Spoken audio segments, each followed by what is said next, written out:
When you check into a hotel and you present your ID, do you ever think that you're giving away far more personal information than necessary? The hotel only wants to prove your identity, but now they also know your age, weight, home address, driver's license number, and more. As soon as you hand it over, you lose control.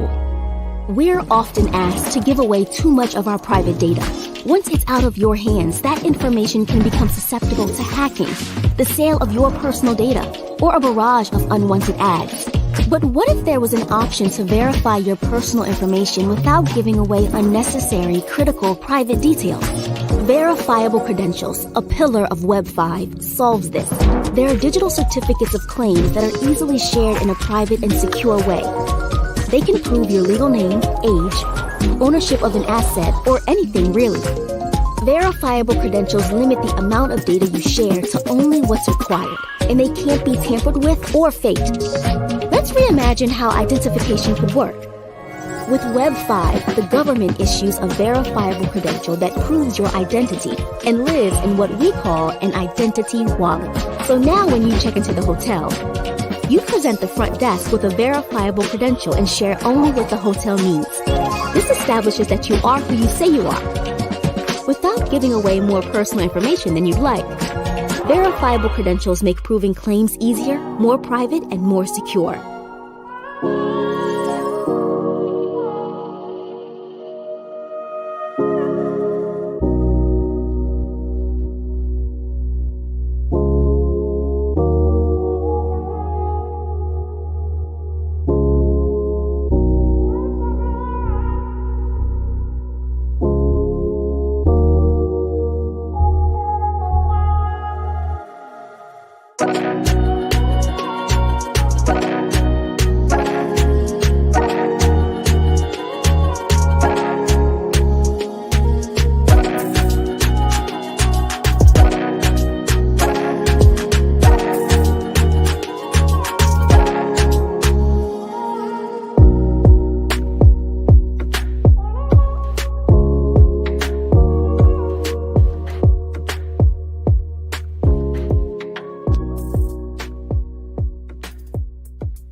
Hello, happy Friday, everyone.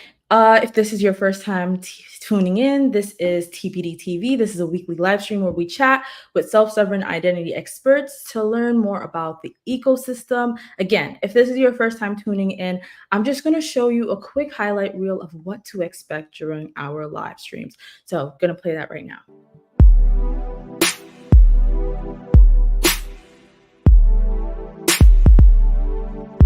In the music industry, why people get overwhelmed with it is this is it. This is the music industry. If you zoom, that's crazy. Like this is every participant and every legal contract. And so, yes, it's really complex. But if you simplify it into a supply chain as a precursor to why SSI, why decentralized identity is so important, you have a lot of different industry identifiers. This is how you get paid, and your music, where it's used, gets tracked throughout the world. When we were learning about Web 5, it showed that there's so many possibilities regarding user safety and privacy that you can do with Web 5. So which is what the main focus we wanted our app to embody. Especially with the ride-sharing experience, in doing our research, we found we're especially concerned about protecting their payment details, their location. These are really sensitive pieces of information. We're really compelled to help people feel safe and secured in our version of a ride-sharing app. Suppose a Brazilian banking institution wants to leverage your tools. What would the flow be like? What are the protocols used in order to implement this flow? A couple of different ways it can work. Sometimes if it's just that direct institution, they'll integrate with us using APIs in the back end. So that institution controls the front end. They can control the wallet, they can control their traditional web app, that then calls Finclusive to do those compliance checks and issue the Finc ID for them. Finclusive can issue the wallet, but typically it's our partners are doing. I think education is probably what the internet was built for, sharing information, sharing knowledge. Platforms like YouTube, Twitch, etc. have done a fantastic job of connecting people who know a lot of information. However, it's very hard for someone to go onto YouTube and understand that the person that they're learning from is verified, a good educator, knows what they're talking about, 20 years in the business or whatever it is.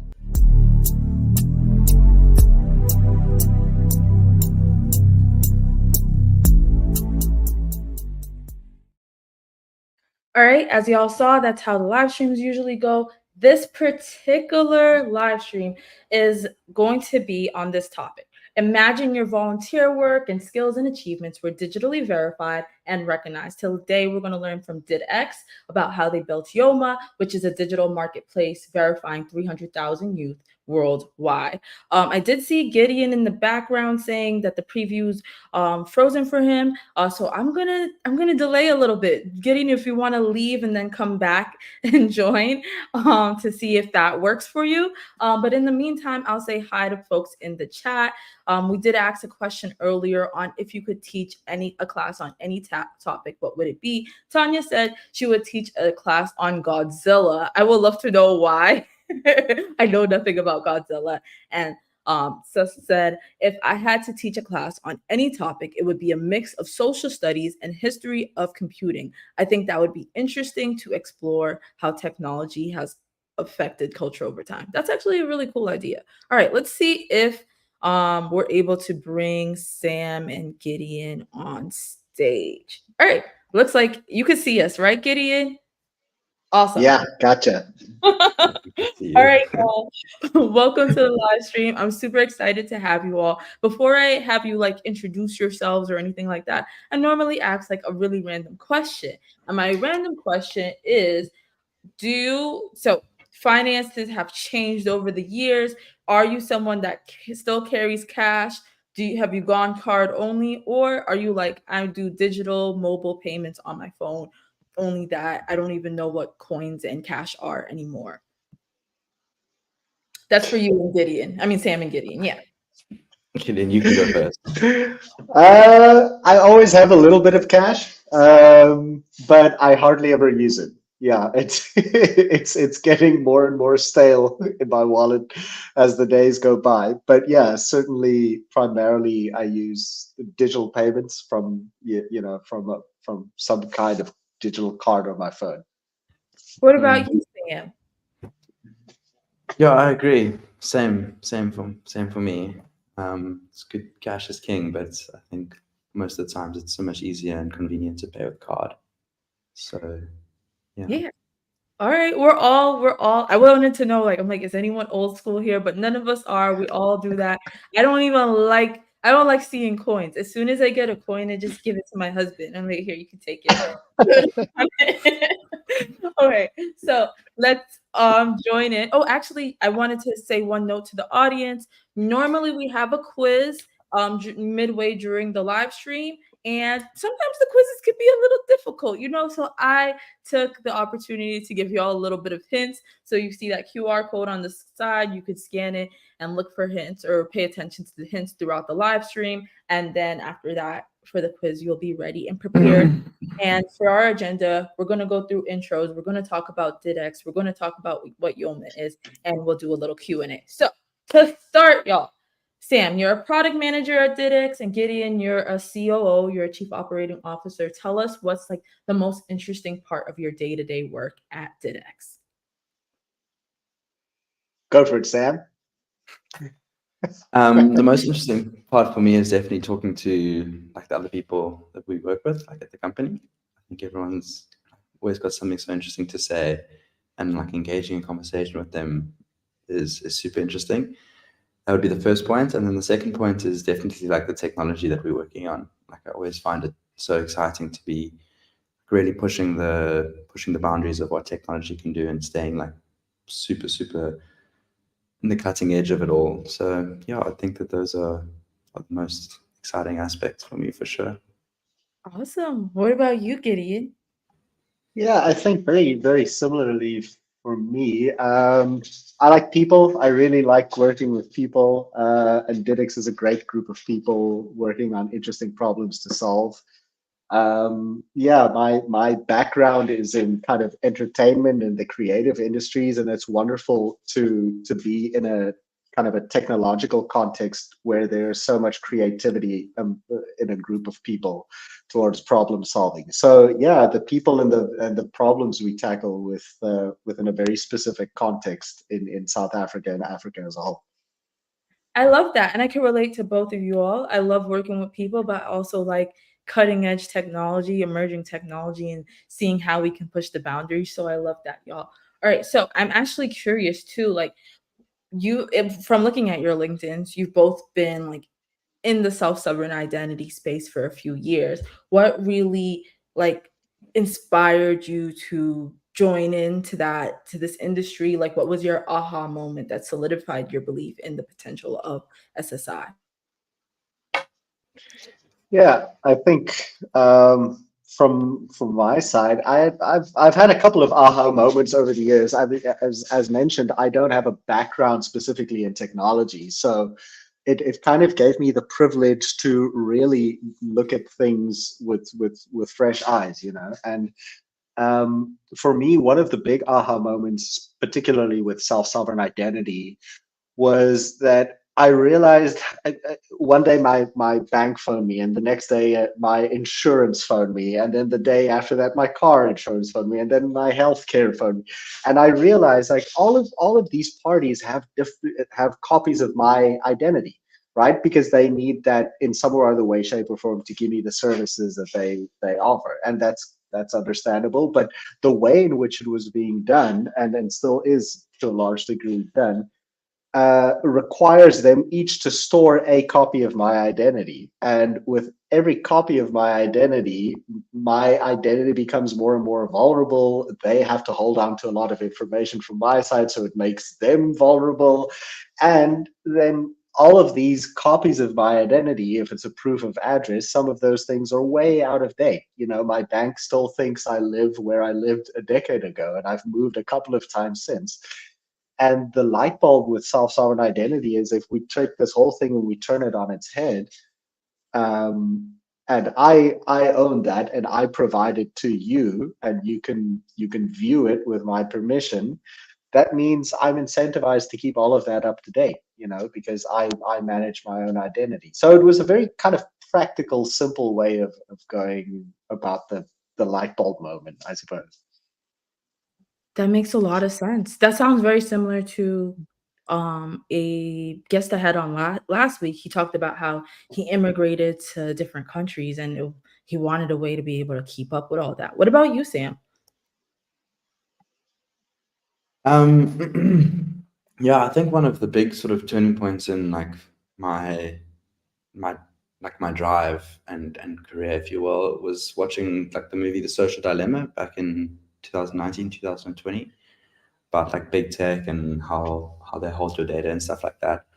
And I think I thought about the problem of like all of these fragmented copies sitting on all of these servers.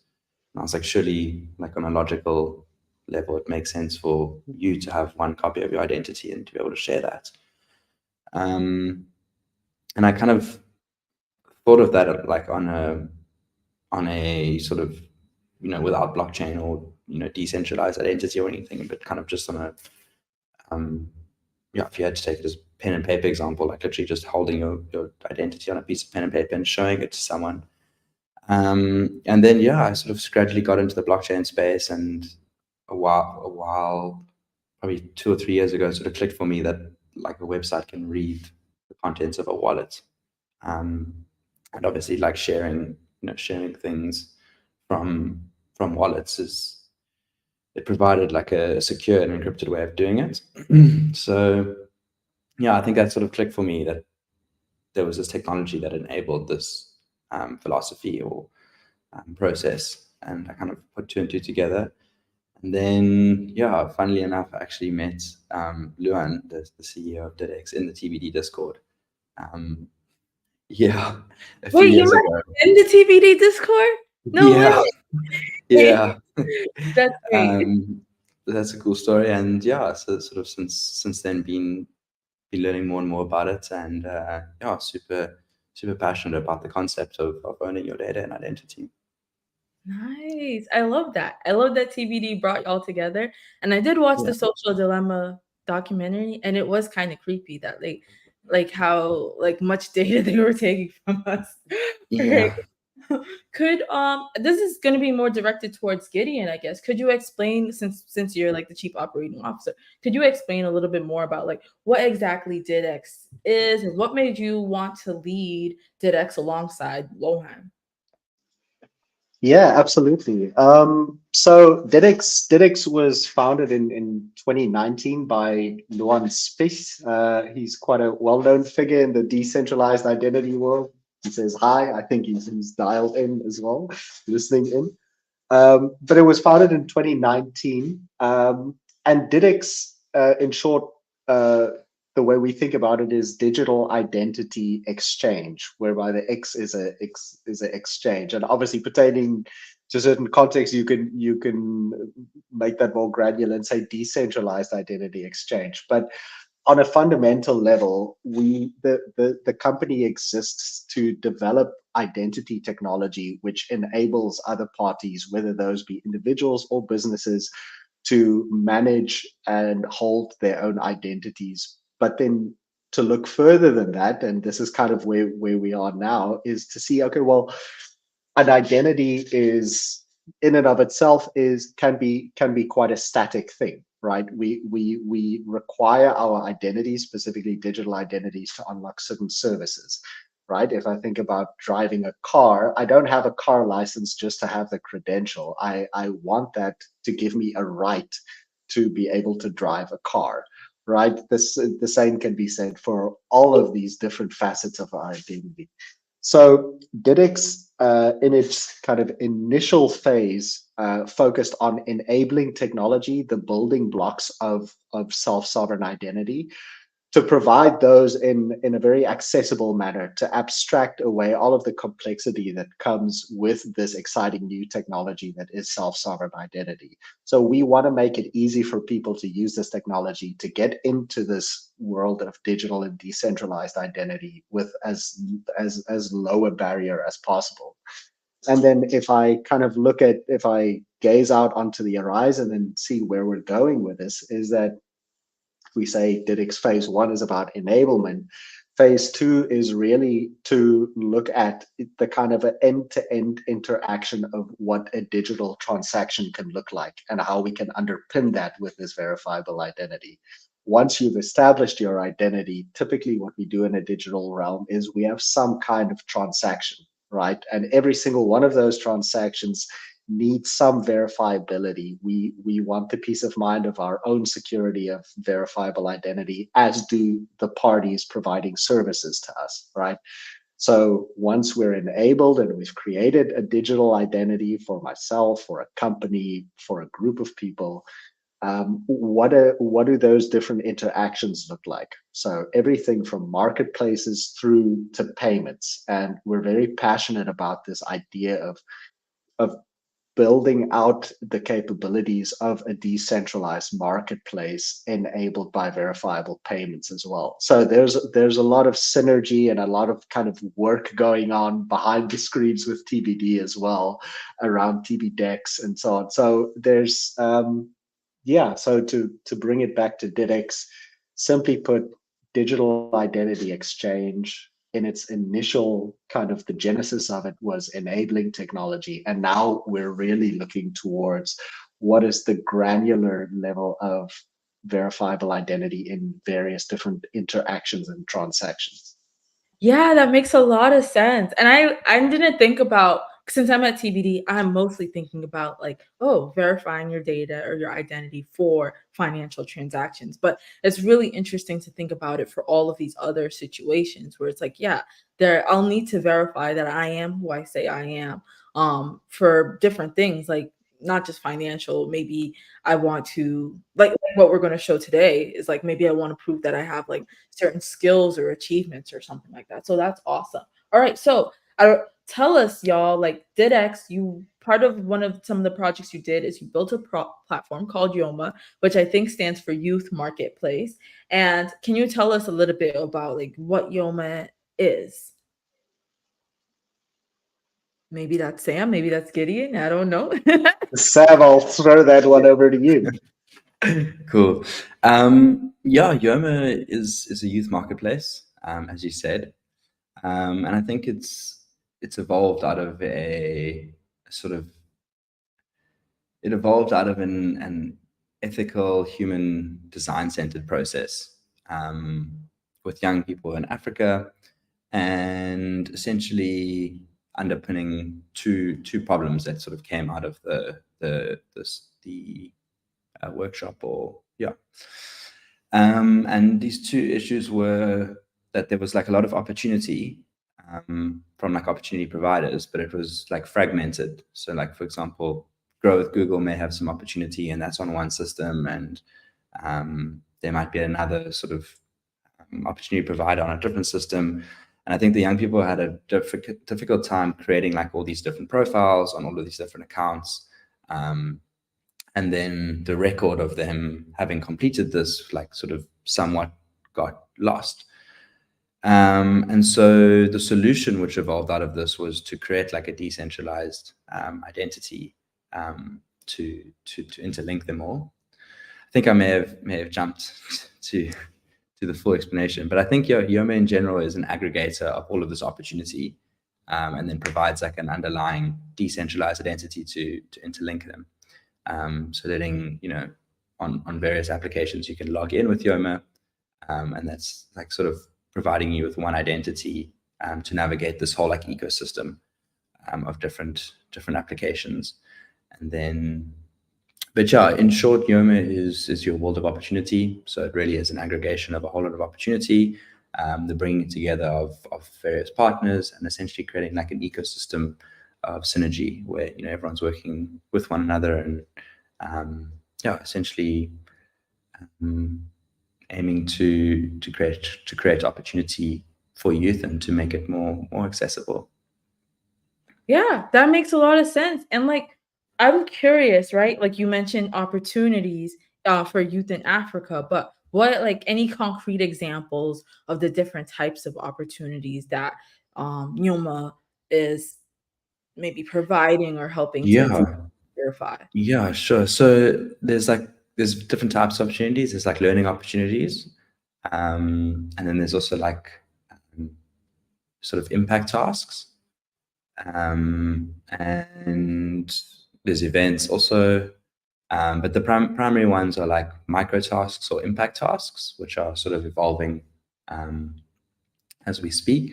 And then the other one is learning opportunities. So a learning opportunity might be like, you know, advance your social media skills, or learn how to write a CV, or, you know, practice your writing, anything from something like elementary like that all the way to like coding courses, and like there's even introductions to artificial intelligence and stuff. So it really does span like right through.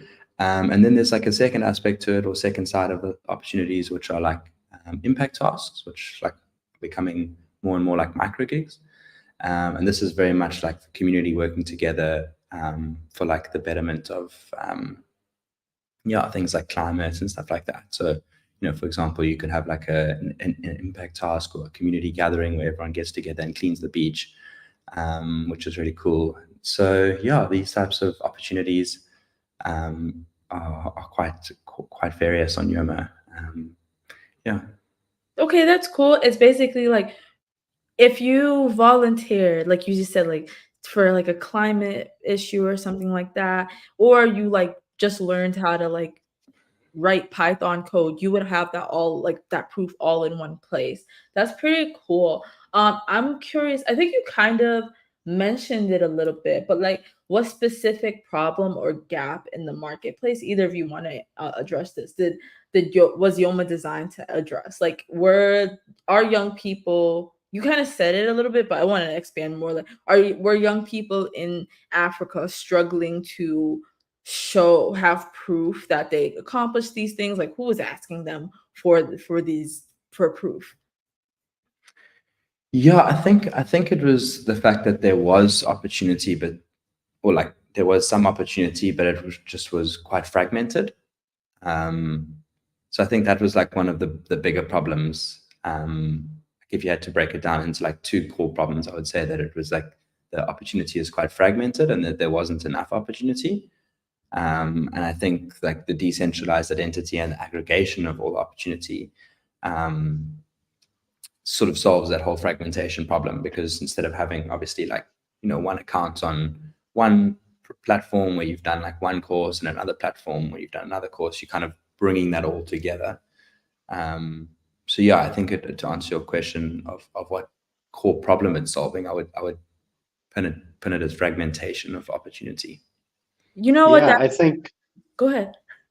Oh, sorry. I think it's something that I find incredible about the way the marketplace works, and speaks to some of the bigger problem it addresses as well. As I think there's the fragmentation on the one side, but within this platform, you can complete a course, you can get a verifiable proof that you completed that course, and on the same platform, on the same marketplace, you can use that proof to unlock an opportunity with another opportunity provider.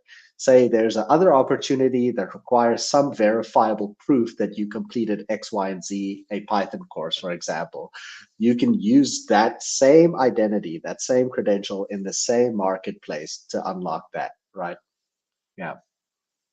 That's actually really cool. Like, you're like, oh, this volunteer place is looking for a volunteer machine learning engineer, must have these skills. And you're like, well, I already have proof that I got it from this organization, but I don't have to log into my Udemy account or my college account or whatever it is. Like, I can just point it to here. That's really, really cool. Okay, y'all. So we're going to go into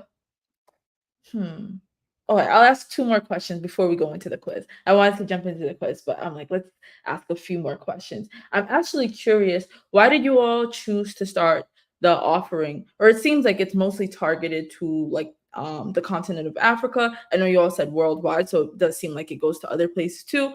And I'm curious, not in like a rude way, because I know with TBD, we've chosen to target a lot of countries in like the global south, or a lot of areas in the global south, like South America and Africa and all of that, because we see that like those are the areas that need this the most. So I'm curious, from your perspectives, is it just because you were located in South Africa, or did you have other reasons for like being like, yeah, we need to target this specific area?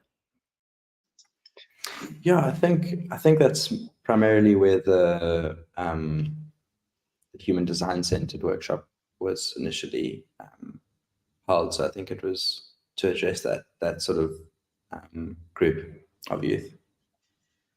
Yeah, I think if I kind of zoom out and I look at what DIDx is and what DIDx stands for, and the things that we're very passionate about in a more specific manner, we work in it's a company based in South Africa. We work in an African context. A lot of sophisticated technologies that are developed, if you think about something like self-sovereign identity, it's complex stuff, right?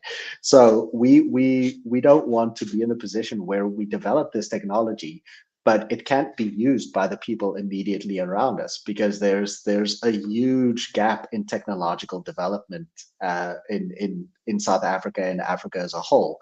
So what lies at the core of our thinking about every single problem that we kind of approach from a company level is it needs to satisfy some degree of inclusivity, of consideration towards, okay, well, how can we make the barrier as low as possible to enter here? And particularly with education, if you think about the philosophy of it, what it gives people, what it enables them to do in a developing economy, that's the biggest driver of that, right? So if we can be part of creating something that makes the adoption of skills and education more seamless, more transparent, easily accessible, interoperable between various different countries, that's a wonderful story to be a part of, right?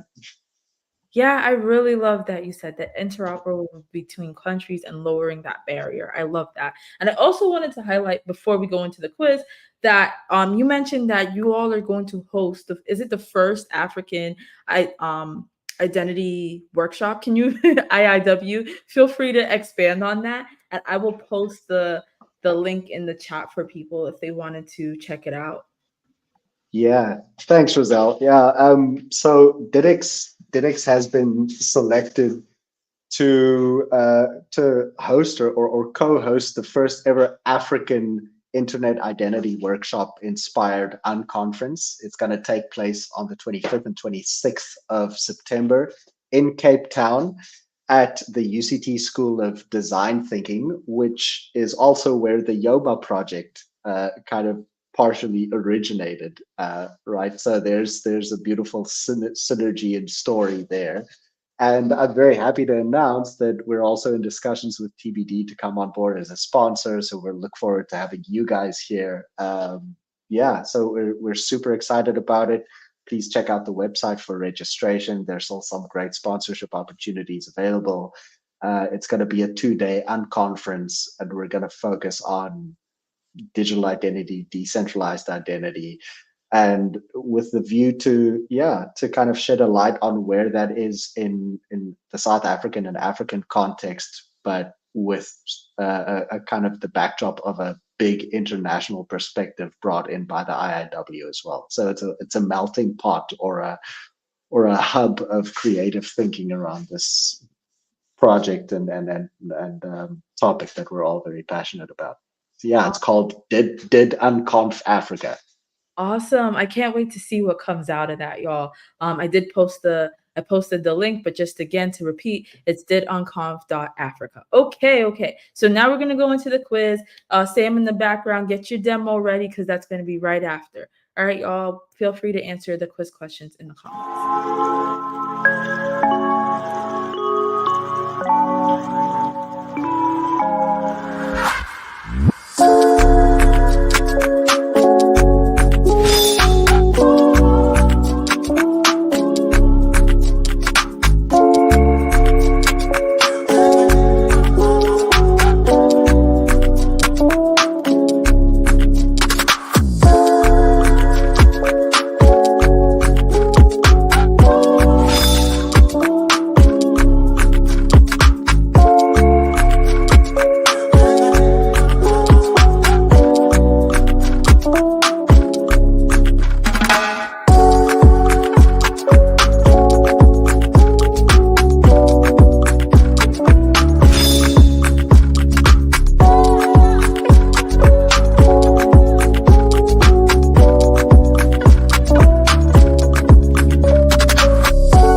Great job at answering the questions, y'all. I did see Learner 0418 answering. I saw Ryan answering. And then in Discord, I saw Andre and Drew and Prodigy1. So, and Tanya. So good job, y'all, at all of that. Before, again, we jump into the demo, I keep having more stuff to say.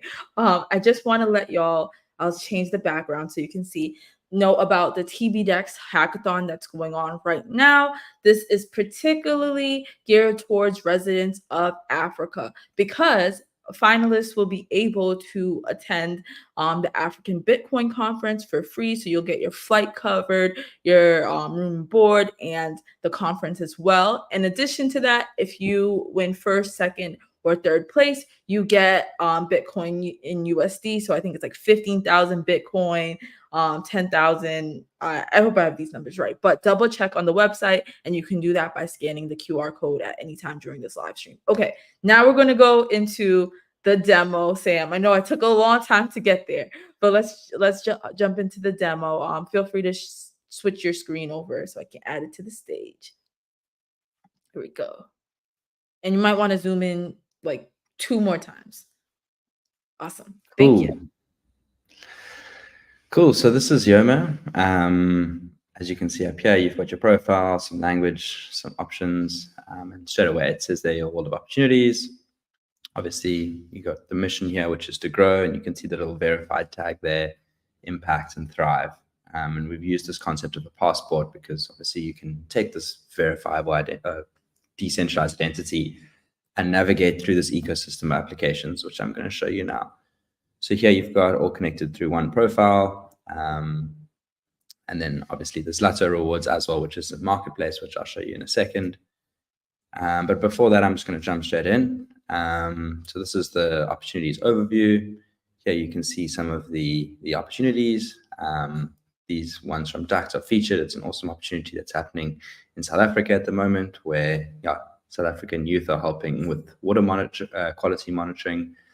And you can see trending opportunities. Here's how to get involved with artificial intelligence. It's a globally recognized bachelor's degree, and so on and so forth. There's introduction to blockchain. But you get all of these opportunities on Yoma, and you can click on them and read all about them.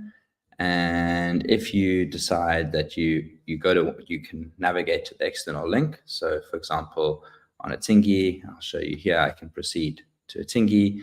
And one of the first things you'll see on a Tingy is that you can log in. And if you log in, you can see at the bottom here that you can log in with Yoma. So you can simply click on the Yoma button. Oh, I've got a cookie too large there. You can click on the login with Yoma button, and that would log you directly in. And then, so you've got these opportunities which you complete, and if you complete them, you earn this token, and then you can go to the marketplace and you can purchase things.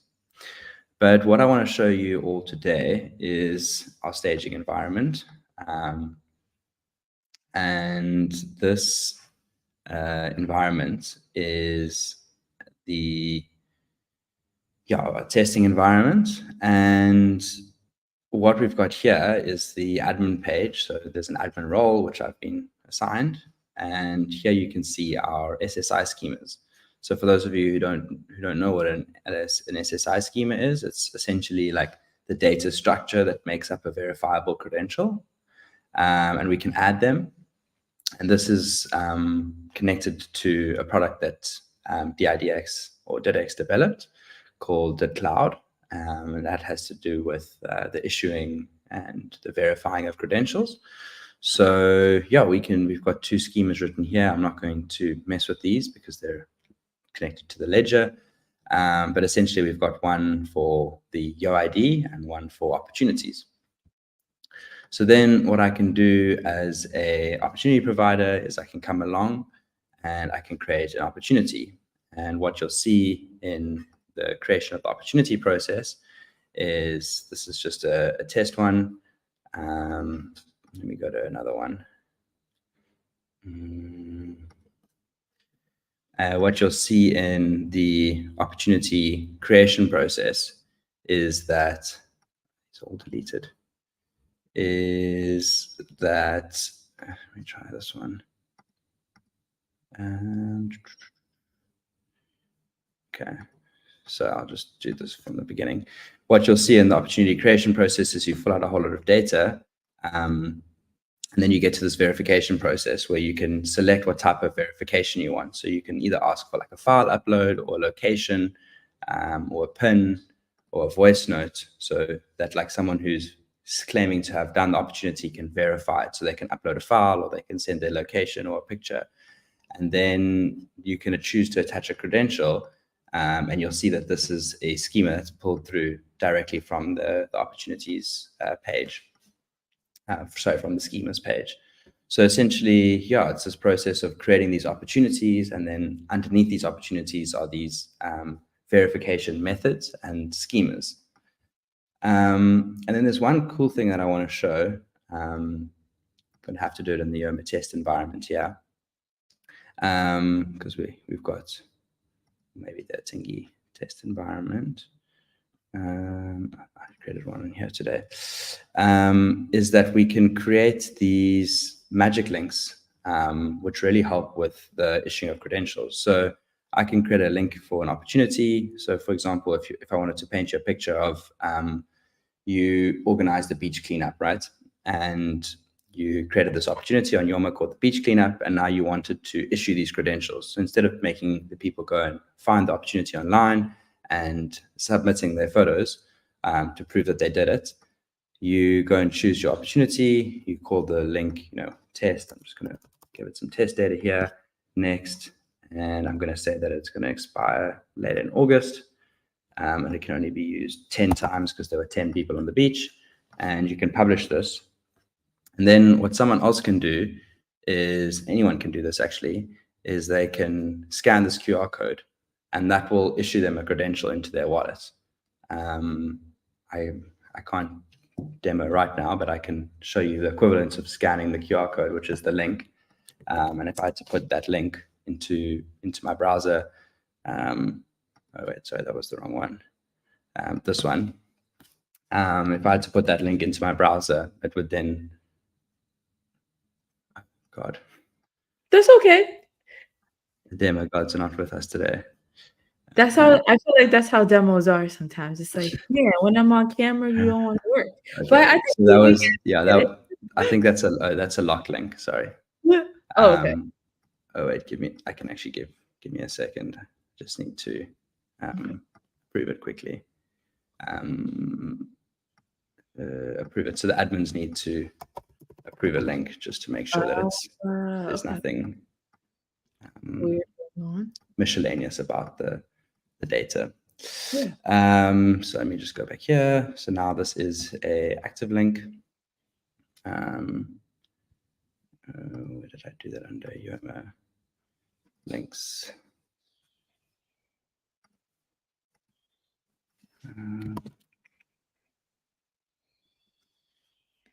I think this is good too, because then we get to see like how, like, you can't just grab any credential, like it has to be approved and actually verified and stuff like that. Yeah. So anyway, I'm not going to win today.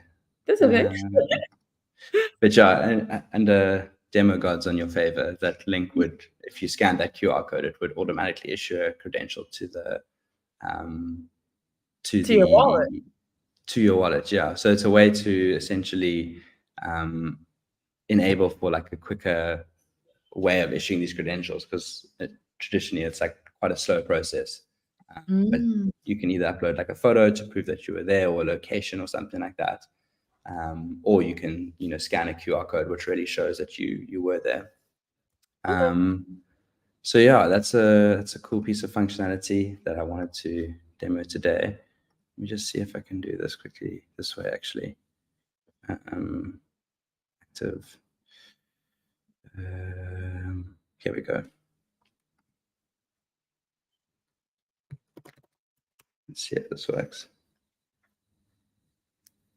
There we go. There it is. Yeah.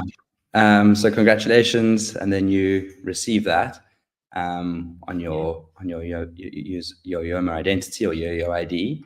And then at midnight tonight, there will be background jobs that run and take all of that data and issue credentials for them. So in the staging environment, these are all of my credentials. And you can see here that these were issued by YOMA. So they've got an issuer, an artifact type using JWS credentials, when they were issued, what the schema type was, when it was issued, what skills there were, and what type of opportunity it was, and then as well as my name and my birth date. So yeah, it's really this opportunity, this process of taking all of these opportunities that exist, would exist normally, and creating credentials, verifiable credentials that go along with them, and allowing for the young people to build up these credentials and essentially build up like a blockchain verifiable digital CV of all of the things they've done. Awesome. That was a really cool demo. I would love to see people even like try to like recreate, like I feel like that could be something that could be inspiring for people to build with Web 5 as well. Like, because I know you all do like from a blockchain perspective, maybe because we don't have blockchain, we use something called a decentralized web node. Maybe if people just wanted to try it out, and or if they wanted it to be a real thing, that could be really cool for them to just have these educational experiences. So the wallet y'all have, it's like it's a YoID wallet, right? In a web app. It's not like in a phone. Just curious. It's a web app, yes. Okay. Yeah. Cool. And no worries about the technical difficulties. While you were having it, my camera turned off, and it does that literally every live stream. I don't know why. I try to fix it. I'm glad it worked in the end. Yeah. Yeah, me too. We got a chance to see that. If Yeah. there are folks with questions in the audience, feel free to write comments and ask those questions. I have some questions of my own that I'll ask in the meantime. Okay, so I love to see where you showed like, oh, you can log in with Yoma, because I was trying to figure out like how does the connection happen? But my other question to you is like, how do you all make sure that like employers and educational institutions are like recognizing these as like real like digital credentials that like they like, how do we know that they trust that this is real? So all of the verification that happens on Yoma goes through a verifications team. So there is a team sitting in Cape Town who go through the verifications manually and review each one. They do it on behalf of Yoma, and then each provider or organization on Yoma has the ability to do it themselves. So if I were to create an organization on Yoma, I'd obviously need to go through an approval process to make sure that the trust registry remains sort of trusted data. And so, yeah, once an organization has been approved into the ecosystem, they have the ability to verify credentials. But then obviously, depending on which issuer issues the credentials, the trust is left up to the person who's verifying the information. But yeah, that's essentially the way it's done, is that there's this process whereby if I were to say that, I was at the beach cleanup and I took a photo and I sent it there, then someone would manually review that photo or that location and check that this is in fact valid data. And in the case that it is, then they approve it and issue the credential. Interesting. So there's some manual process going on in the background. I think that makes sense, because I was like, in this specific situation, how will I could just say I finished this, but maybe I Yeah. didn't really. I don't Yeah. know. No, But- there's a verifications team that works through them. Okay, that's Yeah. cool. And my other question is, one thing that you highlighted to me is that this product reaches or has like 300,000 youth that are using this platform. Like, I'm curious, like, what was your strategies for that widespread adoption? Because I think that's a lot of people. Yeah, I think there's a lot of strength, like in as mentioned, it's an ecosystem solution, right? So you've got multiple partners all coming together and all doing promotional work on the ground, online, and so on and so forth. So yeah, I think a big part of the success is just due to the reach of the like the synergy of the ecosystem. And then I think also another big reason for its growth and scale is due to this Lotto marketplace, like the marketplace and the rewards incentive. Because there's a rewards incentive, and you can do things like, for example, in South Africa, you can buy like airtime and electricity, and all various things off the marketplace. So because there's that incentive to complete the opportunities, I think it increases the spread of it. Yeah.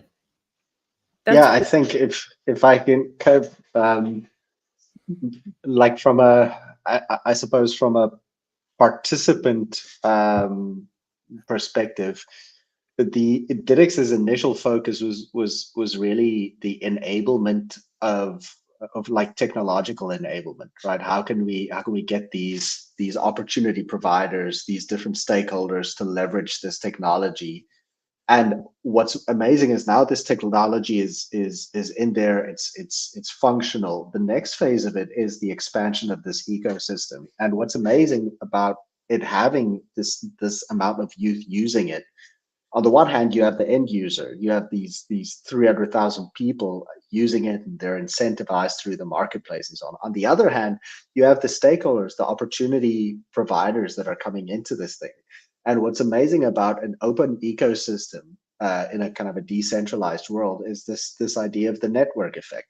The more people participating in this ecosystem, the more valuable this ecosystem becomes, right? So for now, we're at this exciting stage where the value is very clearly illustrated. So driving participation at this stage becomes more a task of strategic alignment with different partners rather than trying to convince people onto it, you know. That's so true, because if you see that a platform you use is on Yoma, you're like, okay, I'll go ahead and sign up for Yoma. Awesome. That's a good perspective as well. I'm curious also, like, what challenges did you, if any, did you all come across in building or solving this problem? None whatsoever. None? It was No, I think as with as with anything doing worthwhile, there are worthwhile challenges to overcome. okay. I think, you know, if some of the things that we spoke about earlier around developing what can be seen as very sophisticated, complex technologies for for a user base that doesn't necessarily always have access to smartphone technology or so on. Yeah. So I think some of the challenges that we need to stress test all of these things with is to go, okay, this is the initial thinking around it, but how can we lower and lower and lower the barrier of entry, right? Ah, So it really kind of wrings the towel dry in terms of creative problem solving. That's ah, on a, I think on a high level. And then obviously with you know, within self-sovereign identity, within any kind of decentralized ecosystem or marketplace, as you guys would also know from TBD, you have this classic chicken egg problem, right? You need to build supply and demand at the same time. Rather than conventional business, you have supply but you need to go find the demand, or you have a demand but you need to build the supply. Here, it's bootstrapping both of those things at the very same time. And I think Yoma is such an incredible use case there. It's this living, breathing thing at scale that yes. tells a very good story as well. And I think part of the challenge was overcome by super strategic partnerships and incentives by a very broad array of stakeholders, from government to NGO to private to tech companies building technology. Um, I can speak about this forever, but I'll pause there. But yeah, Sam was deeply involved in the build of the product, the design of the product. So maybe there's some challenges that are specific to those as well, obviously. Yeah, I think the tech devices available to like majority of the user base is definitely one of them. I think, you know, you go and you build a product how you know, you build a product how you imagine it, and then I think you need to sort of pause and evaluate, you know, who you're serving and if it's working and whatnot. And I think a big part of the current challenge is finding ways to cater the system to USSD, because I think a lot of the user base have access to like feature phones, but maybe not necessarily smartphones. And the way a lot of like the user group work is they'll like gather in groups of like 20, and one will have a smartphone and the rest will have feature phones. So thinking of like creative solutions of how you can leverage a single phone with a camera, and the rest maybe just with cell phone numbers, and USSD is a creative one. And we're not there yet. Like we've built like the foundation now, but you know, as Gideon said, I think the next sort of step of the journey is really to scale it. And I think that the way that's Yoma will truly scale is through USSD capability. So SMS, press 1 to continue, press 3. So I think that's sort of challenge, which I don't think has fully been solved yet, is up next. That's Yeah. a really hard problem. I never thought of that. We do have a question that came in from Alex on Discord, and he said, "This is a fantastic product. Thanks for sharing." And they're curious, like, what's your business model? So the business model behind it is very closely tied to the ESG investment market. So you've obviously got environmental sustainability and governance, and you know, with like community beach cleanups and stuff that have been done, you've now got photographic proof that this event took place, and you know, X amount of people were there. So I think the next sort of step in Yoma's evolution is really around capturing this data and presenting it in a verifiable digital certificate, which can be purchased by impact investors. And I think the vision there is very much to return or to create a cycle or loop where those funds go back to the young people who are doing the stuff. So yeah, the business model is very much focused around ESG investments.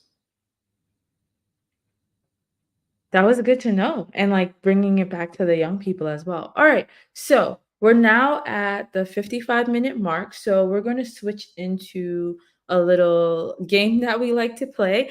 First, before we switch into the game, I will want to say thank you so much for coming on and demonstrating your product and just sharing your knowledge with us around the self-sovereign identity space. I know too, like it's late for y'all. Like it's Friday evening for Gideon and it's like Saturday morning, like 1 a.m., 2 a.m. for Sam. So I really appreciate y'all coming on and chatting with us. I think if it were me, I'd be like, nope, it's the weekend. Bye. But I appreciate y'all for that. Are there any last words you want to say before we dive into the game? Any resources you want to share or anything like that? Oh, I think from my side, thank you for having us. We're super big fans of what you guys do at TBD. We're excited to collaborate in the future. We have a good relationship forming, and this has been great. I'm a big advocate of platforms and conversations like this because, as with any new technology, it takes a village to kind of bootstrap it and raise it. So yeah, thanks for having us around your campfire in your village, so to speak. It was a pleasure. All right, so I'm going to switch into the game. It's a really simple game, right? Basically, I give a statement and it might be slightly controversial or silly or something like that. You give a thumbs up or a thumbs down. People in the audience, you can do the same as well, like with the emoji. And if you all, like Gideon or Sam, wanted to expand on your perspective, you can do that as well. So first statement is, I would rather pay for streaming platforms than pay for cable. Thumbs up or thumbs down? Thumbs up? Okay. Thumbs up. Okay. And then, okay. Other question or other statement is, you should always tell people when they have food stuck in their teeth. Thumbs up? Okay. Sometimes I don't, because if I'm close to the person, but if it's somebody I don't really know, I just like try to clean my teeth and see if they will copy me. Discreet, yeah. We got a thumbs up from Tech NFA as well. All right, and then the last statement is, on a plane, the person flying in the middle seat should get both armrests. Do you think that's a thumbs up or thumbs down? Thumbs down, they shouldn't. I've thought about this a lot, and I'm still. It depends on the people next to you. You know. Oh, okay. Like height and size and stuff like that, maybe.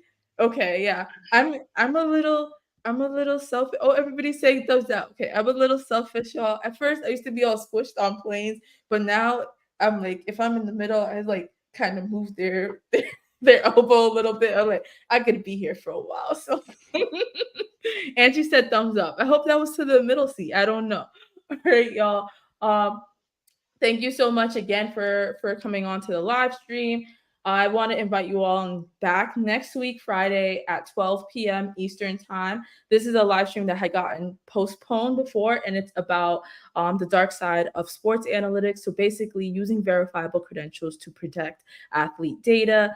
Thanks again to the audience for being engaged. And thanks again to the folks at DIDx for coming on and sharing their knowledge. All right, bye, y'all.